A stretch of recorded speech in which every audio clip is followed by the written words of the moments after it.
দেখেছি, কত মানুষের কত ওয়াদা শুনেছি। ওয়াদা সকালে করছে, বিকালে ভঙ্গ করছে, এমন আছে না নাই? এই যে নির্বাচন গেল, সামনে আরো উপজেলার নির্বাচন আসবে, কত মানুষ কত ওয়াদা করে আর ওয়াদার বরখেলাফ করে। সব জায়গায় আমি একটা উদাহরণ দেই। মনে করেন একজন মেম্বারির দাঁড়াইছে, মেম্বারির দাঁড়াইয়া একজন বুড়া চাচাকে লক্ষ্য করে বুড়া চাচার বাড়িতে গেছে, যা হইছে চাচা আমি তো দেখছি তোমার বাড়িতে একটা টিউবওয়েল নাই। এমন বুড়া মানুষ, গরিব মানুষ আছে না নাই? চাচা আমি তো দেখছি অনেক কষ্ট কইরা তুমি আরেক বাড়ি থেকে পানি আনো, আইনা তুমি খাও, তোমার খুব কষ্ট হয়। আমি যদি এবার মেম্বারি পাস করতাম পারি, তোমার একটা টিউবওয়েল দিব সরকারিভাবে। বাতিজার কথা শুন না চাচার মনটা বেজার হইছে না খুশি হইছে? খুশি হইছে। এবার শিলটা জাগা মতো মারছে, মেম্বারিত পাস করেছে। পাস করার পরে চাচা বাতিজার কাছে 6 মাস পরে গেছে, ও বাতিজা তুমি না বললা আমাকে একটা টিউবওয়েল দিবা পাস করলে পরে? এবার বাতিজায় চাচারে কয় তুমি কোন খাইলা চাচা, তোমারে চিনি না। হয়নি রকম আরেকটু জোরে বলুন, হয়নি? কিন্তু আমার নবীর কাছে ওয়াদার বরখেলাফ ছিল না। আমার নবী যা ওয়াদা দিতেন তা ওয়াদা সময় মতো পালন করতেন, সঠিকভাবে পালন করতেন। এর মধ্যে কোনো কারচুপি কি করতেন না। বলে সকালে ওয়াদা করছি, বিকালে ভঙ্গ করছি, এমন জিনিসটা হযরতে খাদিজা পর্যবেক্ষণ করছেন, নবীর কাছে পাইছেন। 3 নম্বরে হযরতে খাদিজা বলেন আপনার কাছে আমি 3 নম্বরে যেই জিনিসটা পাইলাম সেটা হলো আপনি আত্মীয়তার সম্পর্ক ছিন্ন করেন না। আত্মীয়তার সম্পর্ক ছিন্ন করেন না। টাকাওয়ালা যখন হয় গরিব মানুষে চিনে না, এমন দুনিয়া আছে না নাই? জ্বলন্ত প্রমাণ, অনলাইনে অফলাইনে আমরা মমতাজ নামে একজন এমপির নাম শুনছেন না আপনারা? মমতাজ আফা, যদি ওইবার তাই ফেল করছেন, কিন্তু তার আপন 2টা বোন বলছে আমাদের বাড়িও নাই, ঘরও নাই, চলতে আমাদের কষ্ট হয়। আমার বোন এমপি হওয়ার পরেও আমাদেরকে কোনো সুযোগ সুবিধা দেয় না। ধনী হওয়ার পরে যে গরিব বোনকে দেখলো না, এমন আত্মীয়তা ছিন্নকারী ব্যক্তি আল্লাহর নবীর কাছে, আল্লাহর কাছে গ্রহণযোগ্য না। এমন নামদারি ধনী আমাদের সমাজে আছে না নাই? না খালি মমতাজ একলাই আছেন। মমতাজ যেরকম ভাবে তার বোনকে চিনছে না, এরকম ভাবে মমতাজের উত্তরসূরি অনেক মানুষ আছে। কিছুদিন আগে গরিব ছিল, এখন কোটি টাকার মালিক হইছে, কিন্তু তার লাগা ঘরের যে একটা চাচা আছে, চাচারে চিনে না। বাম দিকে তার বাগনা আছে, বাগনারে চিনে না। হয় তুমি খার ছেলে, বা 10 বছর পরে বিদেশ থেকে এখন তুমি খার ছেলে চিনে না, কিন্তু তার ঘরেই দেখা যায় 10 বছর আগে কাম করছে। আছে না নাই? অতএব আমার নবীর কাছে আত্মীয়তার সম্পর্ক চিহ্ন ছিল না। আত্মীয়তা তিনি বজায় রাখতেন।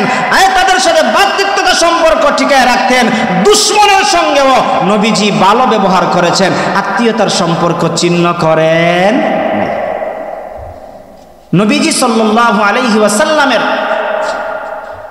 চাচা ছিলেন আবু জেহেল, নাম শুনছেন না আপনারা?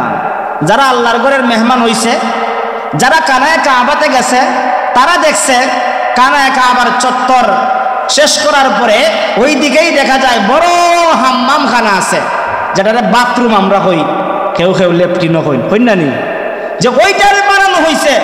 ওই আবু জেহেল নবীজির আত্মীয় ছিল, কিন্তু নবীজি তাকে কিতাবের মধ্যে পাওয়া যায় প্রায় 400 বারের উপরে দাওয়াত দিচ্ছেন, কিন্তু তার কপালে হেদায়েত নাই। কিন্তু সে নবীজির বিরোধিতা করত, নবীজি তার বিরোধিতা করতেন না। একদিন নবীজিকে দুনিয়া থেকে বিদায় করার জন্য চক্রান্ত করল, ষড়যন্ত্র করল। আমি এবার আপনাদের কাছ থেকে জানতে চাই, ইজ্জতের মালিক কে? মৃত থেকে জীবিত করেন কে? জীবিত থেকে মৃত করেন কে? এই বিষয়ের উপর ক্ষমতাবান একমাত্র আল্লাহ। আমার আল্লাহ তাআলা বলেন, কুলিল্লাহুম্মা মালিকাল মুলকি তুতিল মুলকা মান তাশা ওয়া তানজিউল মুলকা মিম্মান তাশা ওয়া তুইজ্জু মান তাশা ওয়া তুদিল্লু মান তাশা বিয়াদিকাল খায়র। নবী করিম সাল্লাল্লাহু আলাইহি ওয়াসাল্লামের সুন্নাত। নবীজি বলছেন তোমার যদি কোনো শত্রু বেমার হয়, অসুস্থ হয়, তুমি তাকে দেখতে যাও, এটা রাসূলুল্লাহর সুন্নাত। আমার নবী তো আদর্শওয়ালা নবী, আমার নবী তো শ্রেষ্ঠ নবী, আমার নবী তো আখলাকওয়ালা নবী। আমার নবী সাল্লাল্লাহু আলাইহি ওয়াসাল্লাম সংবাদ পাইয়া চাচাকে দেখার জন্য রওনা হয়ে গেলেন। চাচাকে দেখবেন, যাইতে যাইতে যখন একবারে ঘরের কাছাকাছি চলে গেছেন, কিতাবের মধ্যে পাওয়া যায় একটা কদম সামনে দিলেই যেই গর্ত খনন করেছে ওই গর্তের মধ্যে তিনি পড়ে যাবেন। এমন সময় জিবরিল আমিনকে আমার আল্লাহ পাঠিয়ে দিলেন, ও জিবরাইল যাও যাও, আমার হাবিব রাহমাতুল লিল আলামিনের জন্য আকাশ পাগল, জমিন পাগল, পাহাড় পাগল, পর্বত পাগল, চন্দ্র পাগল, সূর্য পাগল, মানব পাগল, দানব পাগল, গাছ পাগল, বৃক্ষ পাগল, লতাপাতা পাগল, কুল কায়নাতের সব পাগল। আমার নবীকে সবাই মহব্বত করে, আর শত্রুতা পোষণ কইরা আবু জেহেল গর্ত খনন করেছে। আর যেন আমার নবীজি একটা কদম সামনের দিকে অগ্রসর হন না, যদি অগ্রসর হন তাহলে গর্তের মধ্যে পড়ে যাবেন। জিবরিল আমিন কানের মধ্যে কথাটা সংবাদ দেওয়ার সঙ্গে সঙ্গে নবীজি সামনের দিকে অগ্রসর না হইয়া আবার পিছন দিকে রিটার্ন করলেন। যে দূর থেকে দেখতেছে আওয়ার কথা ছিল, আসার কথা ছিল, মুহাম্মদ দিকে আইসা আবার চলে যায়। সে গিয়ে আবু জেহেলকে বলতেছে, নেতা ঘটনা তো বিপরীত হয়ে গেছে, আসছিল সামান্যর জন্য পড়ে গেল না, কিন্তু দেখা যায় আবার চলে যাচ্ছে। সে বাহানা ধরছিল চাদর গায়ে দিয়া, চাদর ফেলে দিয়া দৌড়ে আইসে দেখতো বাতিজা হয়ে যায়, আইয়া নিজেই পড়ে গেছি। রাখে আল্লাহ মারে খে, আর মারে আল্লাহ রাখে খে। উপরে তুতু নিক্ষেপ করলে নিজের উপরেই পড়ে যায়। এবার আবু জেহেল নিজেই সেই গর্তের মধ্যে পড়ে গেল। পড়ার পরে তার ছেলা চামুন্ডা যারা আসিল, তার যে কিছু একজন নেতা হইলে তার কিছু তলফাটনি হল থাকে না নি, তারা তো চেষ্টা করতেছে তুলবার লাগিয়া। যতই চেষ্টা করে না কেন তুলতে তো আর পারে না। যতই নিচের দিকে যায় রশি ফালায়, ততই সে নিচের দিকে যায়। এবার আবু জেহেল গর্তের ভিতরে থেকে ডাক দিয়া বলে, ও আমার মহব্বতের লোকেরা, তোমরা কেউ আমাকে তুলতে পারবা না। যদি আমাকে তুলতেই হয়, যেই মুহাম্মদকে পালানোর জন্য ষড়যন্ত্র করেছিলাম, ওই মুহাম্মদ আইসা আমাকে তুলতে হবে, এছাড়া আর কেউ তুলতে পারবে না। একজন সংবাদ পাঠাইল, নবী আসলেন। সংক্ষিপ্ত কথা, নবী আইসা বললেন, চাচা এই তো গুহার মধ্যে আপনি পড়ে গেছেন, আপনাকে যদি তুলতে হয় একটা শর্ত আছে। শর্তটা হলো আপনাকে আমি তুলব, বিনিময়ে আপনি কালেমা পড়ে মুসলমান হইবেন। আমরা যদি সরাসরি জানতাম যে আমারে মারবার লাগিয়া ওই রাজারগাঁও বাজারের সামনে দাঁড়াই রইছে, শিবের বাজারের সামনে দাঁড়াই রইছে দা লইয়া, এবার আমি সতর্ক হইয়া বাড়ি চলে গেছি, এখন বিপদ যদি যে দা লইয়া দাঁড়াইছিল এ যদি বিপদের মধ্যে পড়ে, আমরার মতন মানুষ কেউ যাইমনি তারে দেখবার লাগি। তুই আমার সবচাইতে বড় দুশ্মন, সবচাইতে বড় শত্রু। কিন্তু আমার নবী সংবাদ পাইয়া গেলেন, গিয়া বললেন, চাচা তুলমু একটা শর্তে, তবে তুমি কি করতে হবে? কালেমা পড়তে হবে, মুসলমান হতে হবে। আমার নবী যখন বললেন, এবার চাচায় ওই গুহা থেকে হয়, ঠিক আছে আমার আগে তুলো, তারপরে আমি তোমার কথা মানব। নবী তো মনে মনে খুশি। নবীজি আবার হাতটা বাড়াইয়া দিলেন, বাড়াইয়া দেওয়ার সঙ্গে সঙ্গে লিফটের মতন পানিটা উপরের থেকে উঠতে লাগলো। আমার নবী রাহমাতুল লিল আলামিন হাতে ধরলেন, দইরা তাকে তুইলা উপরে উঠাইলেন। এবার তো তার ফালা ছিল কালেমা পড়ে মুসলমান হওয়া, সে বিপরীত শব্দ উচ্চারণ করলো। কি বলল? কিতাবের মধ্যে পাওয়া যায়, সে বলে, ওরে আমার বাতিজা, আমি তো আগে মনে করেছিলাম তোর জাদু আকাশে যায়, এখন দেখলাম তোর জাদু জমিন পর্যন্ত যায়। নাউজুবিল্লাহ। কয় গীতা কয়, আমি তো আগে জানছিলাম তোর জাদু আকাশ পর্যন্ত যায়, তুই চন্দ্র দ্বিখণ্ডিত করেছস, এখন দেখা যায় তোর জাদু জমিন পর্যন্ত যায়। না না, তুই জাদুঘরের কথা আমি মানতে পারি না, এমন কথা বলল। সেটার দ্বারা প্রমাণ হয় তার কপালে হেদায়েত নাই। হেদায়েত যদি থাকতো, এতবার দাওয়াত দেওয়ার পরেও, এত মুসিবত থেকে বাঁচানোর পরেও সে কালেমা গ্রহণ করে না। এই জন্য দুস্থ যেই কথাটা বলতেছিলাম, আমার নবী সাল্লাল্লাহু আলাইহি ওয়াসাল্লাম আত্মীয়তার সম্পর্ক ছিন্ন করেন নাই। আমার নবীজি আত্মীয়তার সম্পর্ক বজায় রাখতেন, ভ্রাতৃত্ব সম্পর্ক বজায় রাখতেন। একজন বিরোধিতা করলেও তাকে গলায় জড়িয়ে দিতেন, তাকে বুকে আলিঙ্গন করতেন, আর বলতেন, বুঝো আমি তো তোমাদেরকে সঠিক রাস্তা, হেদায়েতের রাস্তা, জান্নাতের রাস্তা, আখিরাতের জান্নাতের রাস্তা তোমাদেরকে দেখাইয়া দিচ্ছি, এই রাস্তায় আসো, জান্নাতের মধ্যে যাইতে পারবা।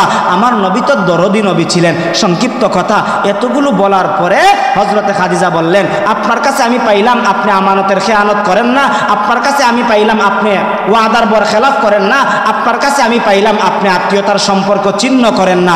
অতএব আমার মনের ভিতরে ধারণা হয়ে গেছে আপনিই সত্য নবী। আল্লাহ যদি নবী বানায় মক্কার মধ্যে কাউকে, আপনাকেই বানাবে, আপনাকে ছাড়া অন্য কাউকে আল্লাহ নবী বানাইতে পারেন না। আমার নবী সাল্লাল্লাহু আলাইহি ওয়াসাল্লাম মনের ভিতরে একটা আনন্দ। কি আনন্দ? এতদিন আমি ছিলাম একা, তাওহীদের পক্ষে নবীজি ছিলেন একা, এখন ওনার সঙ্গে হইলেন হযরতে খাদিজাতুল কুবরা রাদিয়াল্লাহু তাআলা আনহা। এবার নবীজি সাল্লাল্লাহু আলাইহি ওয়াসাল্লাম দ্বিতীয় পর্যায়ে চলে গেলেন। ওনার ছোটবেলার বন্ধু হযরতে আবু বকর সিদ্দিক রাদিয়াল্লাহু তাআলা আনহু। নাম শুনছেন নি আপনারা? হ্যাঁ, রাজারগড় এলাকার আবু বকর, শিবের বাজারের আবু বকর না, না, যেই আবু বকরের জন্য জান্নাতের 8টা দরওয়াজা আহ্বান করবে, উন্মুক্ত হয়ে যাবে। ও আবু বকর, তোমার যেই দরজা দিয়া ইচ্ছা সেই দরওয়াজা দিয়া তুমি জান্নাতে প্রবেশ করো। सिद्दीक तेरा नाम से इस्लाम रहेगा, दुनिया ये सदाकत में तेरा नाम रहेगा, दुनिया ये सदाकत में तेरा नाम रहेगा, फारूक तेरा नाम से इस्लाम रहेगा, दुनिया है अदालत में तेरा नाम रहेगा, दुनिया है अदालत में तेरा नाम रहेगा, उस्मान तेरा नाम से इस्लाम रहेगा, दुनिया है सखावत में तेरा नाम रहेगा,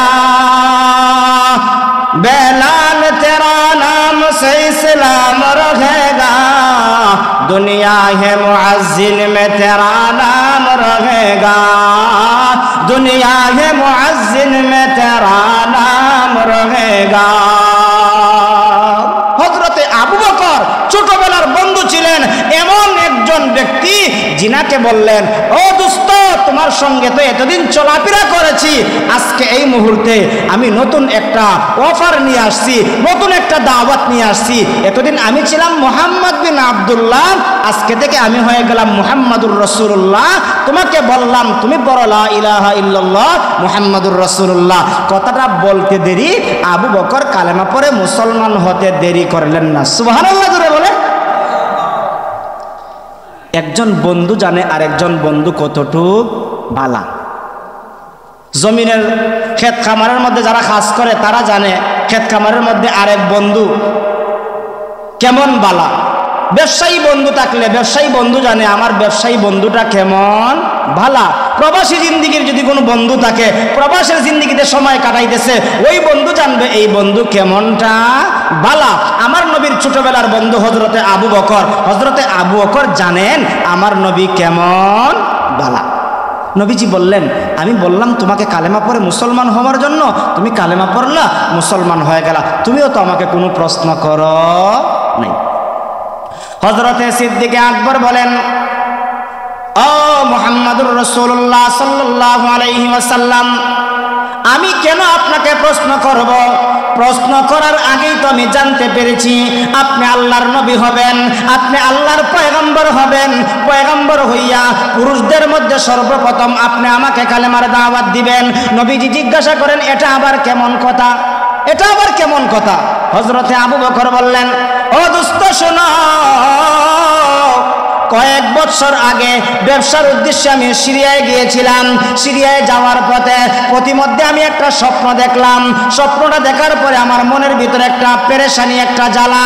স্বপ্নটা কি ছিল? যেমন দেখতে পাইলাম সূর্যের ন্যায়, চন্দ্রের ন্যায় একটা আলো নূর আমার ভিতরে ঢুকলো। আমার ঘরের ভিতরে প্রবেশ করার পরে মক্কার প্রতিটা ঘরে ঘরে সেই আলোটা প্রবেশ করলো। আমি তো স্বপ্নের ব্যাখ্যা জানি না, চিন্তার মধ্যে পড়ে গেলাম, পেরেশানির মধ্যে পড়ে গেলাম। গেলাম পেরেশানি নিয়ে, আমি ওই সন্দেশের মধ্যে চলে গেলাম একজন গণকের কাছে। গণককে জিজ্ঞাসা করলাম, গণক ভাই আমার বাড়ি তো মক্কায়, আমি এসেছি সিরিয়ায়, কিন্তু একটা স্বপ্ন দেখলাম, স্বপ্নটা দেখার পরে আমার মনের ভিতরে পেরেশানি।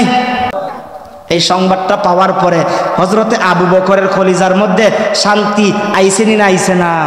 খুশি লাগছে কি লাগছে না? কিন্তু খুশির সংবাদটা কারো কাছে বলেন না, মনের ভিতরে লালন পালন করতেছেন। ওই সিরিয়ার মধ্যে ব্যবসা বাণিজ্য কইরা মক্কায় আসছেন, নবীর সঙ্গে সাক্ষাৎ হইছে, দিনেও হইছে, রাত্রেও হইছে, সপ্তাহ হইছে, মাস হইছে, বছরের পর বছর গেল, কিন্তু স্বপ্নের কথা বন্ধুর কাছে বলেন না, অপেক্ষায় আছেন বন্ধু কখন আমাকে কালেমার দাওয়াত দেন। এবার হযরতে আবু বকর বলেন, ও নবীজি আমি তো ওই স্বপ্নের দেখে অপেক্ষায় আছি, আপনি আমাকে কালেমার দাওয়াত দিবেন, আপনি আমাকে দ্বীনের দাওয়াত দিবেন, সেই জন্য তো আমি অপেক্ষায় আছি। সংক্ষিপ্ত কথা, হযরতে আবু বকর কালেমা পড়লেন, মুসলমান হয়ে গেলেন। বালকদের মধ্যে হযরতে আলী রাদিয়াল্লাহু তাআলা আনহু কালেমা পড়লেন, মুসলমান হয়ে গেলেন। গোলামদের মধ্যে হযরতে যায়েদ ইবনে হারিসা রাদিয়াল্লাহু তাআলা আনহু কালেমা পড়লেন, মুসলমান হয়ে গেলেন। সংক্ষিপ্ত কথা, মুসলমানদের সংখ্যা যখন বাড়তে আরম্ভ করলো, আবু জেহেল, উতবা, সাইবা, টপ লেভেলের যত নেতা খেতা আছে তাদের মাথা ঠান্ডা না গরম? আরেকটু আস্তে হইন না, আরেকটু জোরে বলেন, মাথা ঠান্ডা না গরম? মনে করেন শিবের বাজারের এমন একজন গরিব বাবার সন্তান আজকে বড় আলেম হয়ে গেছে, আজকে অনেক বড় একজন মুফতি হয়ে গেছে। এখন যখন একজন মাতব্বরের সামনে গিয়া বলে সুদ খাওয়া হারাম, ঘুষ খাওয়া হারাম, সে কইব কলিমুদ্দিনের ছেলে তো বড় পাওয়ার পাইলো কইতে গিয়া, কালকে থেকে তোরে যদি শিবের বাজারও দেখি তাহলে কিন্তু তোর জান রাখতাম না। এমন বয় দেখায় কি দেখায় না? আর একটু জোরে বলেন না, দেখায় কি দেখায় না? দেখায়। আমার নবীকে ভয় দেখানোর জন্য আবু জেহেল হুমকি দেয়, উতবা, সাইবা হুমকি দেয়, যতই হুমকি দেয় না কেন আমার নবীজি তাদের ভয় পা তাদের কথার দিকে ভ্রুক্ষেপ করেন না, তাকান না, কারণ আমার নবীজির জিম্মাদার একমাত্র কে? আর একটু জোরে আওয়াজ দিয়া বলুন, জিম্মাদার কে? আমার নবীজির জিম্মাদার হয়ে গেলেন আমার আল্লাহ। আমার আল্লাহ নবীকে নেতা হিসেবে পাঠাইছেন, যাও নেতা তোমাকে ছেড়ে দিলাম, তোমার সঙ্গে মোকাবেলা করে কেউ পারবে না, কেউ পারবে না, আপনাকে আমি হেফাজত করব, যারা আপনার মোকাবেলা করবে তাদেরকে আমি আল্লাহ ধ্বংস করব। আমার আল্লাহ তাআলা হাজারো বেদিন বেঈমানকে ধ্বংস করেছেন, আমার নবীকে হেফাজত করেছেন। জুড়ে বলুন ঠিক কিনা? আমার নবীকে হেফাজত করেছেন আমার আল্লাহ। সংক্ষিপ্ত কথা, এভাবে মুসলমান হতে হতে 39 জন মুসলমান হয়ে গেল। 40 নম্বরের কৌঠায় এমন একজন ব্যক্তি মুসলমান হলেন, তিনি হলেন, যার নামটা শুনে নাই এমন মানুষ কমই আছে, তিনি হলেন হযরত উমর ইবনুল খাত্তাব রাদিয়াল্লাহু তাআলা আনহু। আমার নবী সাল্লাল্লাহু আলাইহি ওয়াসাল্লাম বলেন, 39 নম্বরের কৌঠায় যখন পড়ে গেল, আমি আল্লাহ তাআলার কাছে দোয়া করি, আল্লাহ দুই উমর থেকে যে কোনো একটা উমরকে ইসলামের ছায়াতলে আইনা আপনি ইসলামটাকে শক্তিশালী করুন, ইসলামটাকে মজবুত করুন। আবু জেহেল ইবনে হিশাম অথবা উমর ইবনে খাত্তাব, দুইজন থেকে যে কোনো একজনকে ইসলামের ছায়াতলে আপনি কবুল করুন। এবার আপনারা একটা জবানও বন্ধ রাখবেন না, নবী দোয়া করলেও কবুল, নবী বদুয়া করলেও কবুল, ঠিক কিনা? নবী যা করবেন তাই কবুল করবেন কে? আমার নবীজি দোয়া করছেন, আমার আল্লাহ তাআলা দোয়া কবুল করে নিছেন।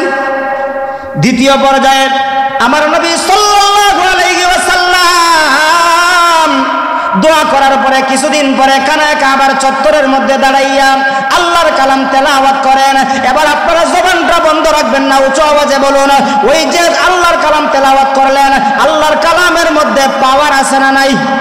আরেকটু জোরে বলুন, আছে না নাই? আমার নবী তেলাওয়াত করেন কানায় কাবার চত্বরের মধ্যে দাঁড়াইয়া। কি তেলাওয়াত করেন? আল-হাক্কাতু মাল-হাক্কা ওয়া মা আদরাকা মাল-হাক্কা কাযযাবাত সামুদ ওয়া আদুম বিল কারিআ। এরকম ভাবে আমার নবী তেলাওয়াত করেন। উমর তো এবার মক্কার অলিতে গলিতে ঘোরাফেরা করে। একজন দেখবেন পাওয়ারওয়ালা ব্যক্তি, ক্ষমতাওয়ালা ব্যক্তি, শক্তিশালী ব্যক্তি, মন রাত্রে কিসের রাত্র, কিসের দিন, কিসের দুপুর, কিসের সকাল, সব সময় সে পাওয়ার দেখায়। এমন নেতা আছে না, যেই নেতা হয় আমার লাগে কিসের রায় তার কিসের দিন, আমি সব সময় আমি বুক ফুলাই হাঁটি, আমার সঙ্গে মোকাবেলা করার কেউ নাই, এমন নেতা আমাদের দেশের মধ্যে আছে না নাই? উমর তো একজন নেতা মানুষ, তিনি সব সময় উন্মুক্ত চলাফেরা করেন, কাউকে ভয় করেন না। হঠাৎ করে তিনি কানায় কাবার চত্বরের মধ্যে দেখেন আমার নবী নামাজের মধ্যে দাঁড়াইয়া আল্লাহর কালাম তেলাওয়াত করেন। তেলাওয়াতের ধাক্কাটা ওই উমরের কলিজার মধ্যে গিয়ে লাগতেছে, উমরের কলিজার মধ্যে লাগতেছে। উমর দাঁড়ায় দাঁড়ায় কালাম তেলাওয়াত শুনতেছে, কারণ তেলাওয়াত শুনলে পরে তেলাওয়াতের মধ্যে একটা আকর্ষণ আছে, যেই আকর্ষণ যেই দিকে লাগে, যেই ব্যক্তির শরীরে আকর্ষণ কোরআনের লাগবে ওই ব্যক্তির জীবন পরিবর্তন করে দিবে। যেই ফ্যামিলির মধ্যে কোরআনের সংস্রব লাগবে ওই ফ্যামিলিটাকে আল্লাহ পরিবর্তন করে দিবে। যেই এলাকার মধ্যে কোরআনের সংস্রব লাগবে ওই এলাকার মানুষের জীবন পরিবর্তন হয়ে যাবে। যেই দেশের মধ্যে কোরআনের সংস্রব লাগবে, যেই এলাকার মধ্যে, যেই সমাজের মধ্যে, যেই দেশের মধ্যে কোরআনের আইন চালু হয়ে যাবে ওই দেশের মধ্যে কখনো অশান্তি থাকতে পারে না। আজকে তো আমরা কোরআন থেকে দূরে সরে গিয়েছি। হযরত উমর বলেন আমি তো কোরআনুল কারীমের তেলাওয়াত শোনার জন্য এরকম ভাবে আমি কাছে কাছে আসলাম, আসার সঙ্গে সঙ্গে আমি শুনতে পাইলাম এত সুন্দর তেলাওয়াত শুই না আমার মনের ভিতরে একটা কথা জাগ্রত হলো। কথাটা হলো আমি মনে মনে ভাবতে লাগলাম, মনে হয় আব্দুল্লাহর পুত্র মোহাম্মদ জাদু কবি হয়ে গেছে। কি হয়ে গেছে? কবি হয়ে গেছে। কারণ কবিতার প্রত্যেকটা ছন্দের মধ্যে একটা মিল আছে। আর আমার নবী তো এমন একটা সূরা তেলাওয়াত করেছেন যেই সূরার লাস্টে প্রত্যেকটা আয়াতের লাস্টে একটা মিল আছে। আল হাক্কা তুমাল হাক্কা ওয়া মা আদরাকা মাল হাক্কা কাযযাবাত সামুদ ওয়া আদুম বিল কারিআ। এমন শব্দ শোনার পরে আরব দেশের মানুষ তো সব কিছু বুঝে, সে মনে মনে ভাবতে লাগলো মনে হয় মুহাম্মদ কবি হয়ে গেছে। এই কথাটা মনে মনে দাঁড়িয়ে দিল। সিরাতের কিতাবের মধ্যে পাওয়া যায় শয়তান এমন ভাবে ধোঁকা দিছে, সে এবার তেলাওয়াত না শুই না চলে গেল। রাস্তার মধ্যে যখন একটু দূরে চলে গেল হঠাৎ করে শুনতে পাইল মক্কার বড় বড় লিডাররা একটা অফার দিছে। কি অফার দিছে? মক্কার মধ্যে এমন কে আছো মুহাম্মদের মাথাটা এনে দিতে পারবা? মুহাম্মদ আমাদের বাপদাদার বিরুদ্ধে কথা বলেন, আমাদের দেবতার বিরুদ্ধে কথা বলেন, আমাদের পূর্বপুরুষদের বিরুদ্ধে কথা বলে, আমরা যেই যাকে পূজা করি তার বিরুদ্ধে কথা বলে। তোমরা যদি তোমাদের মধ্যে কেউ যদি থাকো যে মুহাম্মদের মাথা এনে দিতে পারবে তাকে 100 উট পুরস্কার দিব।